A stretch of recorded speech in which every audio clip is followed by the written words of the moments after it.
bu dee yaa ngi doog a seetaan suñu vidéo bul fàtte abonné liker partager parce que ça nous aide vraiment.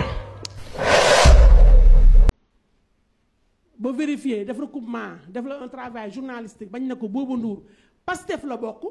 elle ne l'a pas fait laajul Bouba Ndour ndax yow Pastef nga bokk non parce que bu nee Bouba Ndour Pastef la bokk te chaque vendredi mi ngi toog nekk directeur des programmes toog chaque vendredi ci télé ci jàkkaarloo l'émission la plus suivie de la TFM ah mu toog foofa ak peut-être des autres chaînes de télé mu toog foofu di défendre Pastef ak Sonko mais implicitement Binta day wax kon ne moom xanaa dafa bokkoon ci APR. est-ce que basé wul si par rapport ak déclaration yu bëggoon def. non mais kon moom Binta comme man ñun dañuy dal Sonko mais est-ce que loolu moo tax ñu war ñoo féetale ci Macky Sall mais ni ñu amee droit wax suñu xalaat ci Sonko mais Bouba Ndour am na droit wax xalaatam ci Sonko.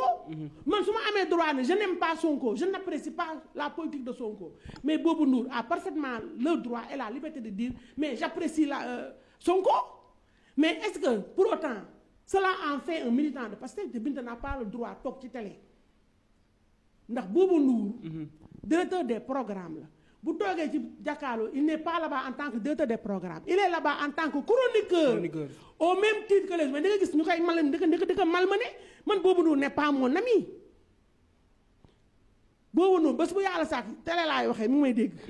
xam nga man li ma wax tout le temps ne man awma ay ñaari baat man li may wax ci digg bi laay jaar Bouba Ndour man xam nga ne man ku ne xam ne dama maral taatu kenn su ma demee bay maral taatu Youssou Ndour laay maral moo may fay Bouba Ndour fayu ma xam moom ñoo yem statut directeur la may directeur fayu ma chaque jour ma ne ko mi ngi may seetaan chaque jour ma ne ko Bouba Ndour sa àddina moom Bouba te dëgg la chaque jour ma ko te c'est la vérité sañu ko weddi Bouba Ndour ñaari nit la fan ci àddina magam Youssou Ndour mi tax mu am lépp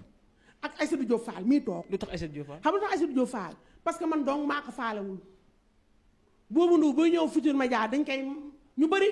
dañ koy raamal di ko mal di ko gérer muy tëb di dal di jaay star waaye Bouba Ndour maay star am man nii Bouba Ndour maay lokk ci bëtam di dem li ma ko sañ a def kenn du ko def ci àddina man ak moom dañuy rayante di jàppante di juboo temps yi dañoo xuloo su ma ko romboon léegi su ma ko romboon léegi bu subaa teewul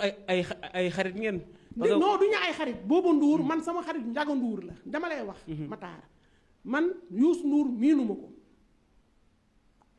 Ndoureen mbooleem seen Ndoureen ni ñu toll ñëpp benn xarit laa fa am muy Ndiaga Ndour maay témoin de mariage am xam nga loolu ay caaxaan tey nag bu ñuy wax frigo mais Ndiaga Ndour la njëkk frigo Ndiaga Ndour frigo wuñu ko dañ kaa dugal ci chambre froide ba Ndiaga Ndour dañ ko dugal ci chambre froide ba dugalaale ba fa man Ndiaga Ndour moo njëkk dugg moo ne chaque jour ma ne ko njag saa bu ñu ko dugalee njëkkoon nañu ko fi dugalaale ma Ndiaga bu duggee ñu ma dugg Ndiaga daa dugg Ndiaga ñu ñëpp Ndiaga ñu jiitu ci frigo ba chambre froide lañ ko dugal mais kuy dugal Ndiaga Ndour nga xam ne moo tabax TFM waaye si jofa dalaa saf Ndiaga Ndour ma nga ca chambre froide fu ngeen dégg Ndiaga Ndour fu ngeen ko gisee Ndiaga Ndour nga retranché wu cosaan waaw jooyul waxul na pat mais Bouba Ndour moomee vent mais fu TFM comme gouvernement Macky Sall ay remaniement moo fa am remanié nañu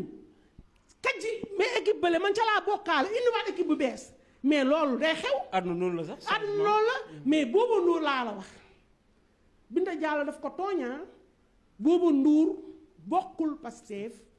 xalaatu fa bokkul benn parti maa xam moo ma yem Bouba Ndour day ruubee dong gëmul dara maa ko wax fii jërëjëf tous la gëmul Bouba Ndour moo xam nga Bouba Ndour kan la gëm bu weesoo boppam boobu moom Bouba Ndour dóorkatu marto la maa ko wax fii Bouba Ndour day xam nga lan la dóorkatu marto la gëmul dara boppam la gëm ak magam Youssou Ndour te elle a raison man sama bopp laa gëm kon boo taxawee naan Bouba Ndour dafa bëgg Pastef Bouba Ndour bu toogee foofu jàkkaarloo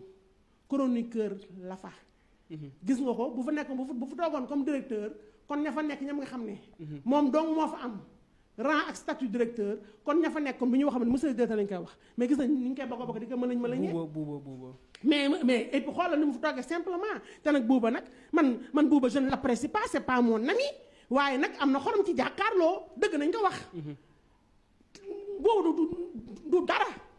waaye c'est une grande gueule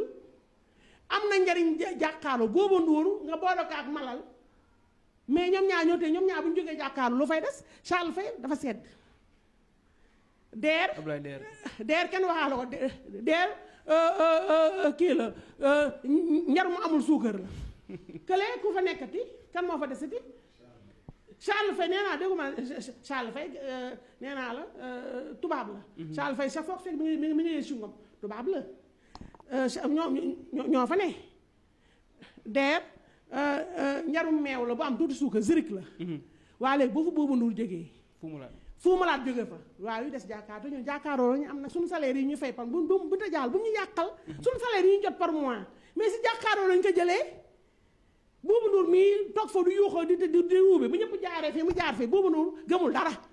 boppam la gëm ak Youssou Ndour ku mu taxaw ne la gëm naa la dalay nax Youssou Ndour la gëm ak boppam xanaa ak Aïssatou Diop Fall man la bëgg man lay wër loolu la yàlla dogal kon Binta Diallo na arrêté bu demee toog di wax na wax ay waxu boppam te nag as gor da ngay gëm sa bopp Futurs Médias defaru ko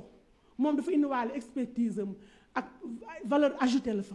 mais boo gëmee nit moo la yàqal mooy da ngay gëm ne ko nit moo la defar man nag bu ma ci kenn boole man kenn buur rek lay def